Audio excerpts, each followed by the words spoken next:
Bistado si Lisa dito mga kabisdak. Bago ang lahat, palike po muna, pa-share at pa-subscribe. Pakipindot po ang inyong notification bell upang lagi po kayong updated sa ating mga video. Hito na, magandang araw po sa ating lahat. Huli sila dito. Diskaya, kontraktor pala ni Lisa Marcos. Palpak na proyekto. Pinuntahan pa at nagpamidya pa. Harap-harapan na po niloloko ang taong bayan mga kabisdak. Ang bihira, no? Sisi ng sisi sila kay Diskaya, yung pala may ugnayan pala. Itong first lady sa naturang kontraktor. So ngayon, kusa po talaga nga lumalabas ang mga mabahong usok laban dito sa gobyernong Marcos. Mantakin mo ha. Pwede pala magkaroon ng sariling proyekto ang First Lady. Uy, may mandato palang ganun. At magulat-gulat kayo, yung controversial na kontraktor na si Diskaya, yun pala ang kanilang kontraktor. So, ibig sabihin nito, itong si Lisa at si Sara Diskaya, mayroong ugnayan yan. Hindi naman po pwede na itong si Diskaya ay magiging kontraktor ng naturang building. Ito, renovation lang ito mga kabisdak May isang building kasi dyan sa Intramuros, nirenovate ni Lisa, pinunduhan. Yun yung proyekto niya, kaso nga lang, ngayon, kunyari ay ang tawag dyan, nag-survey ba? Nag-inspeksyon diyan sa kanyang proyekto kasi daw matatapos na. Ang problema, palpak ka, inabutan nila. So, bulilyaso ngayon. Proud na proud pa sila na pinuntahan nila. Ito, pakinggan po muna natin mga kabisdak itong balitang ito. Kasi nga, noong dumalo sa Senate hearing, Blue Ribbon Committee, itong si Diskaya, may nabanggit siyang 2016, no? At ang mga bubonistang, tanganistang, loyalistang ngagba ay tayo ang sinisisi. Si Tatay Digong di umano ang nagbigay ng kontrata dito kay Diskaya. Wala naman tayong problema kung palpak doon, hindi parusahan Kaso nga lang, hindi rin naman natin alam kung anong buwan ng 2016. Kasi tandaan ninyo, si Tatay Digong 2016. Mga June pa nag-umpisa yung kalahating taon ng 2016 ay kay Pinoy Admin. Alam natin 2012 itong si Diskaya nag-umpisa na po sa pangongontrata sa gobyerno. Ito, pakinggan po natin itong si Senator Bato. Ngayon, sino po ang may ugnayan? Kay Diskaya, Duterte Admin o si Lisa? Pakinggan po natin mga kabisdak kung balitang ito. Tiniyak ni Senador Ronald Bato de la Rosa na walang makakalibre sa investigasyon sa maanumalyang flood control projects. Kahit pa raw kanilang kaalyado ang madiskubring sangkot dito. Narito ang agenda report ni Dexter Ganibe ng Abante. Walang pagtatakpan at hindi dapat exempted. Yan ang sagot ni Senador Bato de la Rosa sa mga social media post na nagsasabing natigilan siya ng sagutin ni Sara Diskaya na 2016 sila nagsimulang makakuha ng kontrata para sa mga flood control project. Kailan kayo nag-engage ng flood control project sa DPWH? Siguro mga 2016 onwards. Sinungaling. Sure of your answer. Yes po, 2016 onwards po. 2016 onwards? Yes po. 2016 onwards. May follow-up. Yes, sir. Okay. Go ahead, sir. Go ahead. 2016 kasi umupo sa Malacanang si Mayor Digong, nakaalyado ni Senador Bato. So what kung 2016? Kung gumawa sila ng kalukuhan panahon na yun, dapat pag-istikan. At kapag may mga kontrobersyal na flood control project na ginawa noong Duterte administration, hindi anya ito exempted sa investigasyon. Pero ng bayan yan Hindi bulki during the time of PRRD. I-exempt natin sa investigation. Hindi bulki. Kung gumawa sila ng kalukuhan, kahit ang panahon pa ni Pinoy kasi. Panahon pa ni Pinoy sila nagkakuha ng mga kontrata sa gobyerno, di ba? Meron sila mga ginawang kalungkuhan dapat. Nabisigan lahat yan. Itinanggi rin ni Bato na kakilala niya noon pa ang mga Diskaya kahit sanggang dikit siya noon ni FCRRD. Paano kung kilala pulis lang ako? Paano kung kilala yung mga tao na yan? Eh, pulis lang ako eh. Ano bang pakialam po dyan sa DPWH sa portion na yan? Wala ako sa peace and order. Public order and dangerous crime. Yun ang aking tutok. Hindi ko alam kung sino yan sila. Sa issue naman ng kontratistang kamag-anak ni Senador Bongo, sinabi ni Bato na nagsalita na rin niya ang kababayang senador. I have nothing to do with the business of my family. Wala po akong kinalaman sa negosyo nila. Hindi po nakakalapit sa akin ang pamilya ko para humingi ng pabor sa kontrata ng gobyerno. Sa totoo lamang po, mas nakakalapit pa sila sa ilang politiko, pero hindi po sa akin. Sa Lunes, Setyembre 8, isasagawa ang pangatlong araw ng investigasyon ng Senate Blue Ribbon Committee sa mga maanumalyang flood control project. Para sa agenda. Okay, ngayon. Kasi gusto nilang i-link sa mga Duterte itong si Diskaya. Kaya patungkol sa flood control. Alam nyo po, kung mayroong problema sa flood control under Duterte admin, hindi makakalusot. Sa totoo lang. Sa mainstream media nga lang talagang kalaban lahat ng mga Duterte, itong mga bias media. Imposible. Hindi agad nila binabalita, kalukuhan po yun. Wala talagang problema sa Duterte admin, yung flood control hanggang ngayon. Tingnan mo nga flood control sa Davao. Matitibay, buhay na buhay. Di ba ho? At saka wala namang naiulat na mga korupsyon na matindi kagaya ngayon. Kasi nga, mayroong safety net. Sa panahon ni Rodrigo Duterte, meron silang tinatawag na Presidential Anti-Corruption Commission na kunting singaw lang. Paniguradong mananagot ka kay Duterte si Baka. Naikwento ko nga sa inyo, meron akong kaibigan na si Bak sa DPWH, damay-damay lahat Merong nagkakamali isa, lahat kayo Si Bak, ganun, si Tatay Digong. At yung 2016 na sinasabi ni Diskaya, kasinungalingan. Dahil 2012 to 2016, panahon ni Pinoy, nakakuha po yan ng 10 billion na kontrata under Pinoy admin. Siguro ito yung sinasabi ni Diskaya na 2016. Ngayon lang, pinalaki sa social media, sa mainstream media, para pinipilit lang nila hatakin ang Duterte admin, pamilyang Duterte dito kay Diskaya. Ngayon, ang problema, bistado sila dito. Dahil sila po mismo nagbubukas ng libro na itong si Lisa konektado kay Diskaya. Paano ho natin ito dipinsahan mga bobonistang, tanganistang, loyalista ni Ngagba? Dahil ang pagkakaalam ho natin sa gobyerno, kung sino yung makakuha ng proyekto, ay siyempre yung kanilang mga kilalang mga kontraktor ang kukunin nila para gumawa sa naturang proyekto, para magkakaroon ng kickback at pangungurakot sa kaban ng bayan. So ito tayo ngayon. Kagahapon, excuse me po, awards, sumasamid tayo. Kagahapon po, nag-inspeksyon itong si Lisa Marcos. Sa di umano'y proyekto niya, hindi na di umano'y, talagang proyekto niya. Inamin nila, proyekto nila Kasi tapos na daw dapat kahapon. Ito, September 4 daw dapat tapos na kahapon. Pakinggan natin si Lisa. Pakinggan natin, panoorin natin kasi walang audio yan. Nandyan si Lisa, pababay-babay, pakaway-kawayan. Sa loob po yan ng proyekto. Ayan, tingnan mo si Lisa, sana all. Tapos, sinundan ng media, pakaway-kaway. Uy, tumakbo pa ang baki. Natakot sa media.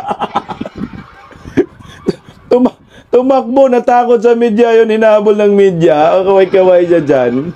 Ba't siya tumakbo? Ba't takot sa media? Kasi sabi ng Amerika, huwag kang magpamedya. Interim release ba? Kaya tumakbo siya. Merong building dyan sa Intramuros na nirenovate lang. Oh. Nirenovate pero bilyonis ang pundo, awards talaga. Oh. Oh, ito. Huwag na natin hanapin si Lisa, nagtago na yun sa kanal. Hinahabol ng media eh. Oh, ito tingnan. Pakinggan natin ang balita ito. Panoorin natin. Mga kapuso, ang gusaling nasa aking likuran ay ang Philippine Film Heritage Building dito sa Intramuros sa Maynila. Ito po ay proyekto ni First Lady Lisa Marcos para sana sa Philippine film industry. Ang contractor ng building na ito ay ang Great Pacific Builders and General Contractor, isa sa mga kumpanya ng mag-asawang Vizcaya. Patay kayo dyan. Mga bubonistang, tanganistang, loyalista ni Ngagba, paano na to? Oh. Yan, renovation lang yan ha. Yung building na yan sa Intramuros, Heritage Building yan, I think. Niinayos nila, nirenovate nila sa pinaganda. Proyekto ni Lisa Marcos. Ang kontraktor, pamilyang Diskaya. Ngayon, sabihin nyo po sa amin na yung Diskaya ay malapit sa pamilyang Duterte. Eh kung malapit sa pamilyang Duterte, bakit hindi naiulat noon na may mga kontrata ang pamilyang Duterte na naiugnay sa Diskaya? Wala nga ganun eh. 'Di ba? Ito mismo, personal na proyekto ni Lisa Marcos, First Lady, ni Malo, First Lady, may sariling proyekto, harap-harapan tayong niloloko dito. Na ang kontraktor ay ang pamilyang Diskaya. Sino yung may ugnayan ngayon sa pamilyang Diskaya? Tandaan nyo, personal na proyekto, yun yung sinasabi. Si Lisa at Diskaya. Si Lisa Marcos, si Sara Diskaya, may ugnayan sila. Kasi personal proyekto yan eh, First Lady. Ngayon, bakit ako kukuha ng kontraktor na hindi ko kilala? Dito ako sa kilala. Bulilyaso pa sila ngayon dahil palpak ang proyekto. Ngayon sinisisi nila si Diskaya. Ba't yung sinisisi? Sisihin yung mga sarili ninyo. Malamang nagtipid kayo, may kickback bilyones eh. Tuloy oh. Ngayon po ay sinama tayo ng Malacanang Presidential Communications Office para ipakita ang mga naging issue dito sa building na ito. Base sa kontrata, September 4, ngayong araw na ito, dapat tapos ang building na ito. Pero ngayon pa lang, dito pa lang sa bungad, ay may nakita ng ilang mga issue. Ang First Lady, na naririto kanina, at nagsulat ng inspeksyon, at para sa kanila, ay patunay daw ito na ang mga kontrata na substandard o hindi ka nais-nais o hindi na ayon sa standard ay hindi lamang sa mga flood control, kundi maging sa iba't ibang mga uri na mga proyektong pang-infrastruktura ng gobyerno. Pambihira, no? Parang gusto pang palabasin ng mga media na concern si Baki. Huwag nyo na po kaming lokohin. Natumbok na po namin yung relasyon ng Diskaya at ni Lisa. Mantakin mo, personal pa siya nag-inspection dyan, pumunta. Engineer. Ibig sabihin, kasi nga magbubukas na daw at nag-imbita pa ng mga media. So nagyabang pa talaga na kakilala nila si Diskaya. Yun yung kontraktor eh. So ito, nag-inspection sila dyan at nandyan si Auntie Claire, may PCO. Ano ba? Akala ko ba ito, spokesperson ni Bongbong sa Palasyo de Polvoron? Bakit nagiging inspector na rin din? Nagiging engineer na si Auntie Claire Ring. Tingnan mo, mga palpak daw. You say, Claire, what can you tell us about what we're seeing right now? Hindi naman, di ba? Bakit na nga ako, kumbaga, dumaan to sa negosasyon, dumaan to sa pakikipag-usapan, tapos September 4, 2025 dapat natapos ito. Bakit hanggang ngayon ganito pa rin ang itsura niya? Okay, narinig nyo, dumaan sa negosasyon, dumaan sa usapan. So, sino ang nakipag-negotiate kay Diskaya? Sagot, Auntie Claire. Sino ang nakipag-usap kay Diskaya? Tandaan nyo, personal na proyekto ito ni Lisa Marcos. Nagmayabang, nagdala ng media. Oh. Hindi si Lisa, alangan naman iba yung mamimili ng kontraktor. Si Lisa ho, ang pumili sa Diskaya.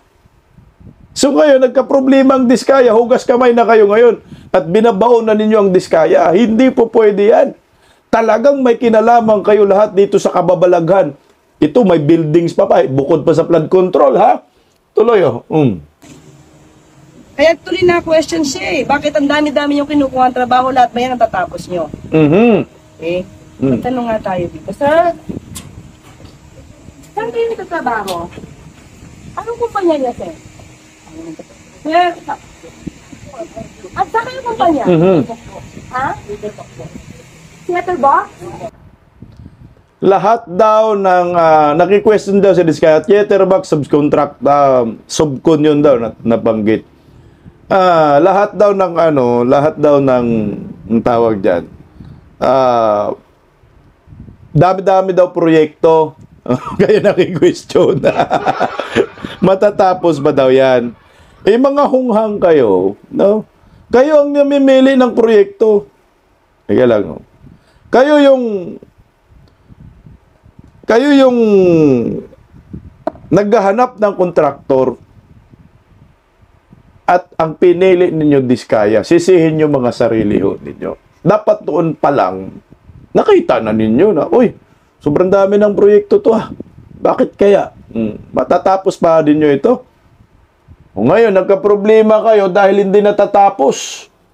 Ito, naghuhugas kamay kayo dahil pumapalpak at yung pamilyang Diskaya ngayon, pinaulanan po ng samot-saring issue sa social media dyan sa Blue Ribbon Committee. O ito, magkano ba ang halaga ng proyektong ito? O, narito, pakinggan natin itong sa News 5. Ininspeksyon ni First Lady Liza Araneta Marcos ang bagong Philippine Film Heritage Building sa Intramuros, Maynila. Nadiskubreng may depektong gusali ng mga Diskaya rin ang kontraktor. Live mula sa Maynila, nangunguna sa balita si News 5 Palace Correspondent Maricela Lili. Maricela, anong nakitang problema sa gusali? Jiggy, nandito tayo mismo sa loob ng tanggapan ng Film Development Council of the Philippines. Ito yung inayos sana na dapat ngayong araw na ang completion. Pero hanggang ngayon, hindi pa ito tapos. Ipapakita ko sa iyo, Jiggy, yung isa sa mga highlight ng building na ito, which is yung cinema. Ang sinasabi sa atin, September 4, dapat tapos na ito. Pero makikita natin na ongoing pa rin ang construction. At balita natin, isa doon sa mga nakausap natin na construction worker kanina, mukhang target, September 15 pa matatapos. So, hindi na sila umabot sa deadline. Bukod dyan, inikot din ito kanina. Kasama nating nag-ikot si Palace Press Officer Undersecretary Claire Castro. Nakita natin na hindi pulido yung finishing ng elevator. Yung ibang mga kwarto, cement finish instead na naka-tiles, which is supposedly yun yung design na nakalagay dun sa original na plano. Pag lumabas tayo ng building na ito sa Intramuros, walang alulod. So, kapag umulan, magiging problematic siya. At kagaya nga ng nasabi mo, na-discover na ang contractor din pala dito ay yung Great Pacific Builders na mga Diskaya rin ang nagmamay-ari. Ngayon, si First Lady Liza Araneta Marcos, pagdating namin dito, inabutan namin siya na umiikot din dito sa building pero umalis na rin siya agad so hindi natin siya nakausap. Pero isa nga siya doon sa mga nagbabantay ng proyektong ito. Ang halaga ng reconstruction nitong building na to nasa mahigit 107 million pesos. Siya ang nagbabantay pa. Si Baki, 107.9 million pesos ang halaga ng naturang palpak na proyekto. Matapos na daw sana, yun yung nakalagay sa kontrata bukas. So ngayon, kahapon. So ngayon, hindi daw natapos. Mantakin mo ha, siya pa ang nagagwardya sa proyekto nila ni Diskaya. Ganun sila ka-close. Engineer na rin si Auntie Kreriring. Ano po natin ito? No? Ipilit-pilit ninyong i-link sa mga Duterte pero kayo pala ay may personal po kayong ugnayan dito sa mga Diskaya. Nakikita ko po dito pag ano na to, panguhugas kamay na. O, kumbaga dumidistansya na rin si Lisa dito kay Diskaya. Laglagan portion na to, ito na yung tinatawag na laglagan portion kasi hindi lang naman flood control ang sisilipin ng Blue Ribbon Committee, pati mga proyekto ni Diskaya, lahat na nakuha niya sa gobyerno under Marcos admin noong 2022 hanggang sa kasalukuyang taon ay sisilipin yan. O, ito, pasok po ito. Simple lang naman yan eh. Kung ako Blue Ribbon Committee, simple lang ang tanong ko dyan. Madam Lisa, bakit yung Diskaya family ang kinuha niyong kontraktor? Ano po ang ugnayan ninyo dito? At sa dami-dami ng mga kontraktor sa bansang ito, bakit yung Diskaya pa patay ka diha? O, ito, pakinggan muna natin itong mga palusot ni Auntie Rering tungkol sa palpak na proyekto ni Lisa kasama ang Diskaya family. Ang isa pang nakikita dito ay malamang na yung ibang kinatawa ng DPWH ay nakikipagsabuatan sa mga kontraktor. So, sabi nga... Yun na agad ang bunga dyan. Sinisi na agad ang mga DPWH official. Nakikipagsabuatan daw sa mga kontraktor. Ganun na agad ang bungad. Naghanap na ng masisisi, naghanap na ng madidiin dahil palpak. Bakit ayaw mo sisihin yung may proyekto? Kasi ganito kasi dyan eh. Kagaya sa flood control projects, no? Hinahanap po yung district engineer. Hinahanap po yung kontraktor. At hinahanap po yung kongresista. Yung tatlo. Dahil yung kongresista ang naghahanap ng kontraktor. Excuse me. Na yung kontraktor na yon ay dapat kilala nila. Kasabwat ang district engineer ng DPWH secretary. Ganon din dito, madam. Sino ang nagpanukala ng proyektong iyan? Si Lisa Marcos. Sino ang katuwang dyan? DPWH. Sino ang gumawa ng proyekto? Siyempre, kontraktor. Yung tatlo dapat managot dito. DPWH, si Lisa, pati kontraktor. Dahil palpak ang proyekto. Pera ng bayan yan. Magkano? 107.9 million pesos ang pinag-uusapan dyan. Pera ng mga taxpayer yan. Hindi ang pera ng mga Marcos. O kayo, ikaw, Lisa, managot ka dito sa palpak na proyekto mo. Bakit si Diskaya ang pinili mong kontraktor? Hindi ho po pwede maghanap ka na masisisi. Kayo ang masisisi dito. Tuloy o. Kaya natin, nabanggit ko kanina, nung dumating dito si First Lady, kasama niya noon si Secretary Manny Buluan. Hindi natin sinasabi na si Secretary Manny Buluan dahil hindi naman siya nakapirma sa kontrata. Kasama niya rito si Secretary Bunuan. Mamaya, pag-usapan natin yan, tuloy natin yung kunti. Sinasabi rin sa kanilang mga bibig, pero mukhang gusto pa nilang linisin. Si Bunuan, meron talagang connection ito. Si Lisa Diskaya, Bunuan, pati itong si Lisa Marcos. Tuloy o. At may pagkakataon kasi na sila mismo din yung nagbigay ng kung sino mga taong pwedeng gumawa. So, yun, maaaring may sabuatan at bantauhan ng DPWH sa kontraktor. Yan, sinabi mo na may pagkakataon daw na sila ang mamimili. Hindi pagkakataon, practice talaga yan. Practice po yan na yung may proyekto at DPWH, magsabuatan yan at sila ang mamimili ng mga kontraktor. Hindi po pwedeng piliin nila yung kontraktor na hindi nila kilala. Sim sa nangyayari ngayon, Auntie Rering. Kahit anong palusot ninyo yan, kahit hindi po yan pinapansin ng media, pero kami, huwag nyo kaming lukuhin. Dahil yan ang nakikita namin. May ugnayan si Lisa Marcos at yung Diskaya. Tuloy o. Using assisting may investigation na po sa substandard or subpart of malamang umpisahan na dahil nakita po natin kung gaano po ito nangyari at paano ito nangyari at sabi nga natin dapat September 4, 2025 ay tapos na at sila dapat ang nakikipag-usap sa atin sa gobyerno, sa DPWH kung sino nagpagawa nito, bakit hindi agad natapos? Mabibigyan pa po ba ng chance? Makipag-usap sa DPWH, dapat itong kontraktor kung sino ang gumawa nito, bakit hindi natapos. Ang kausap dapat yan, si Lisa. If dapat si Liza Marcos ang magpaliwanag dyan, bakit hindi patapos? Anong ginawa ng kontraktor mo? Huwag yung panay-sisi sa maling tao. Ang tawag dyan, you are barking in the wrong tree. Kailangan po si Liza ang magpaliwanag dyan. Bakit? Spokesperson ka ba ni Liza Marcos? Hindi naman Tuloy Hindi po natin masasagot ngayon yan. Tignan po natin kung anong kanilang unang gagawin. Dahil sila dapat ang unang mag-reach out sa DPWH, sa Pangulo, at kung sino man yung dapat nila makausap patungkol dito para malaman natin ano ba ang nangyari. So, as we speak, wala kang effort. Ang kausapin dyan, yung may proyekto, si Liza. Magpaliwanag ka, Liza, proyekto mo hindi pa tapos, lolo nyo. Sa ngayon, yes, wala pa tayo natatanggap. Pero may formal notification na po ba yung DPWH or at least yung opisina ninyo sa kumpanya? Hindi ko masasagot ngayon dahil dapat ngayon yung turnover. So pero since wala nga sila, ito nakita nyo kung gaano ba, ang layo pa sa katotohanan ng proyektong ito. So sila dapat ang magsabi, bakit medyo na-delay? Bakit? Dapat yan ang magpaliwanag yung may proyekto, gumawa ng proyekto yan. Sino? Si Liza.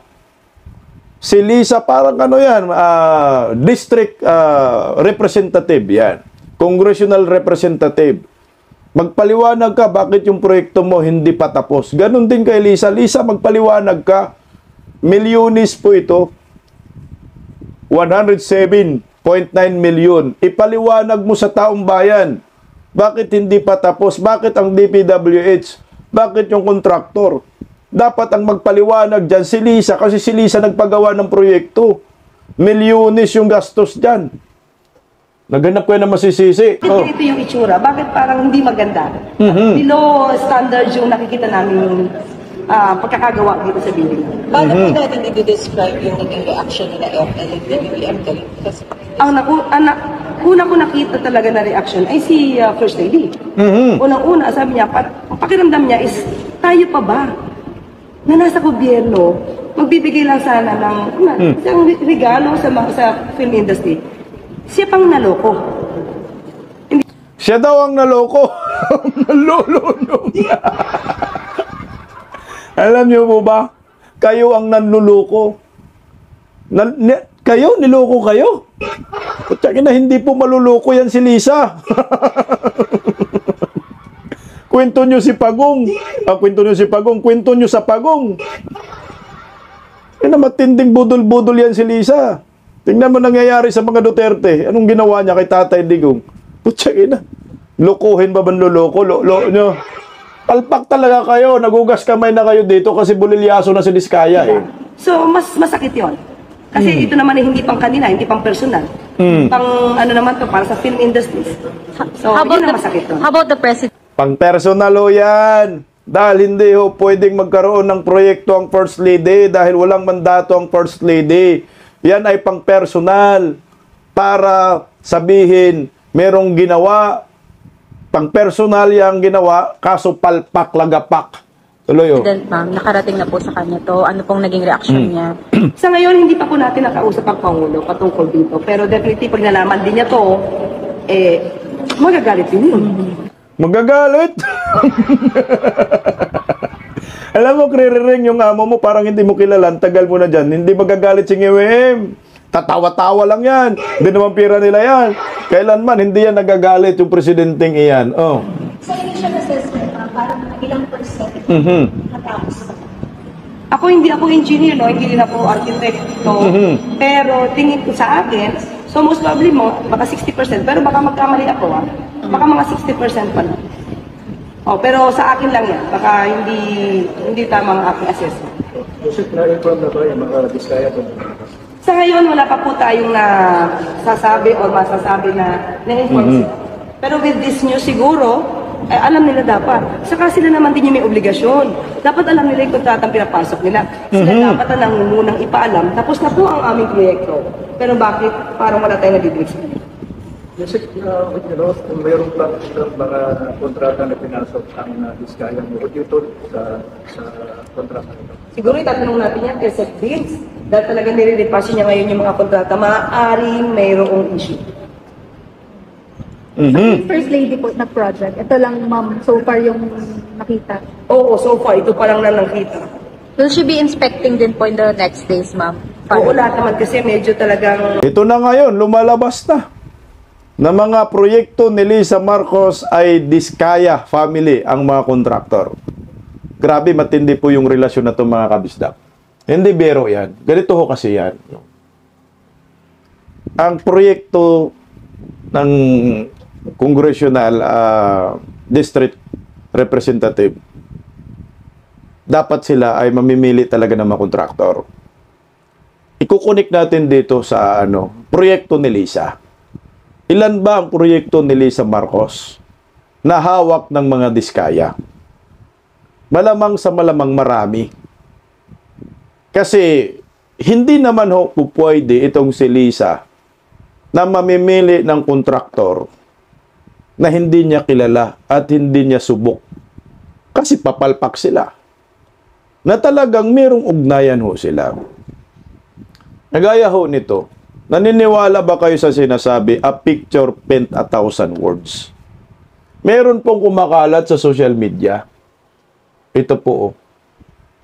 Mag-asawang Diskaya at to si Bunuan, meron silang picture. Siguro, nadil na siguro yung mga kontrata dyan. I-ugnay natin dito sa kay Lisa. Siyempre, yung building na yan, DPWH din yan. So ngayon, ang DPWH, sila ang maghahanap ng kontraktor. Naalala natin sa isiniwalat sa Blue Ribbon Committee na hindi pa gawa yung National Expenditure Program. Alam na ng mga kontratista yung mga proyekto bago pa dumating doon sa Kongreso. Ibig sabihin,